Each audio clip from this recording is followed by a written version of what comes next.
Kidoki. So can't say I'm not helping you guys out with better content. I've got some giveaways coming, so be patient with the nigga. You know what I'm saying? Or be patient with my brother. 'Cause I'm not trying to get blocked on YouTube out here. But don't steal my ideas. There's certain little things I'm gonna show you. There's a few things I'll be doing today, and I think because there's certain people who have showed me love and support, I think it's time for me to give back to the community and show them some of my tiny little secrets that can give your loadouts the little oomph that my loadout has, basically. Because it would be nice to play against people who can keep up with me, and there's quite a few sites I've gone to now, and it's kind of like we're outdoing people. Like, I'm going to places and people are asking me if I'm a paid speed softer. By the way, I'm not. So any teams looking for a player, shout me.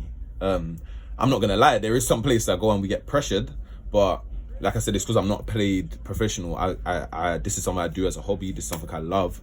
There is companies who do send us stuff for free, and sometimes people who like fund some of our 3D builds. Like this one, like was funded by one of my mates. He can't play airsoft due to certain circumstances. However, he lives through me, if you want to call it that. So, but yeah, we're not here to do that. Today, my first project, there's quite a few projects, so I'm going to try my hardest to film because I have to think about the memory on my phone and all these things. So I'm going to get these videos out quick as possible. But today's video is literally me trying to sort out my high Capa kit gun. For those of you who haven't seen this before, I'm going to give you a quick look around and then I'm just going to get to work because, yeah, time is running and time waits for no man. So essentially what my high Capa kit gun is high Capa 5.1. But what I've done is I've used a Novrich lower frame. I've used a upper from a Vosk Titan 7. And then I've got aftermarket parts inside the gun. Like, what is the company called? It's one of them companies that do CNC. I think it's called TCI or something like that, NCI. And they do like a housing unit. And then I bought a nozzle from Capa. But you'll see all of that as I go through the build. I've put a flashlight on the build. So there's a flashlight, working flashlight. I've done that because there's a kit gun and I use this for indoors. And when I say kit gun, we're talking about a carbine kit, like you can see right here. And it's essentially like, some people are like, oh, why did you do that? Like, just go with the pistol. Blah. I liked the reliability of the pistol that I'd built because I've chosen like an upper and a lower from two brands I really love that perform well. I've installed very good parts. Like currently it has a maple leaf, I think it's 70 degree bucking, but it's the one that shoots far and very accurate. Anyone who knows buckings will know, like this one right here, this pink one, but the see-through pink one, not the full pink one. It's, yeah, anyways, but I'll be removing that today to put in another gun. So yeah, let's get into it. What was I saying? I think I was saying, oh yeah, why I had the kit. So imagine having like the pistol reliability and performance, but something that's a bit more comfortable to hold. Like I've got a front grip on it. I've got a thumb rest.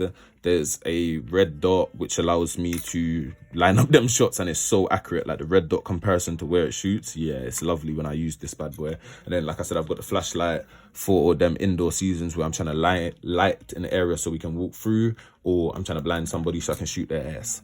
But yeah, let's get into it. So I'm not gonna detach this bad boy because I've got the, what's it called, the control system for the flashlight connected.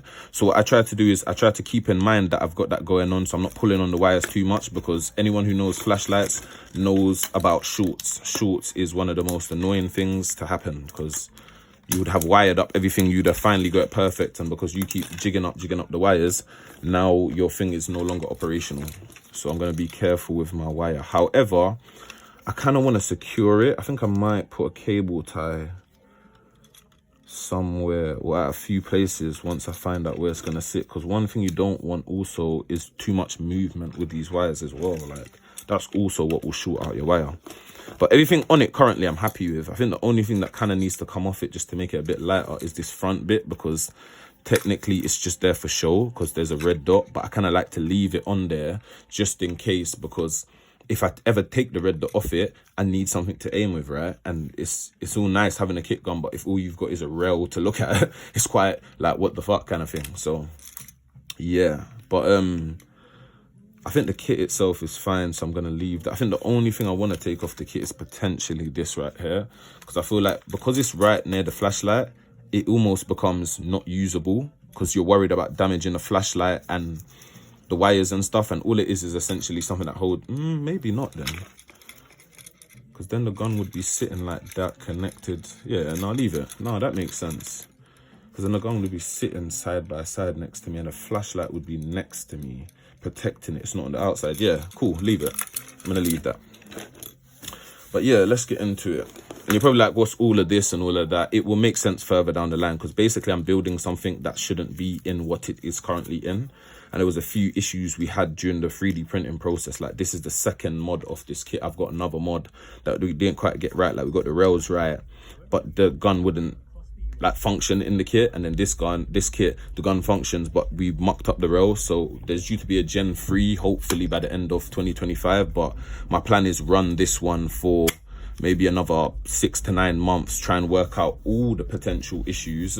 And then when I do the third kit, it means that I can make sure things like the upper is covered like that and stuff like that. Because right now you're literally looking at a modification gun, something that it's never been done. Like, I've never seen anybody on YouTube do this. So it's me trying to create something that's like for me, if you want to call it that. But without further ado, let's get into it.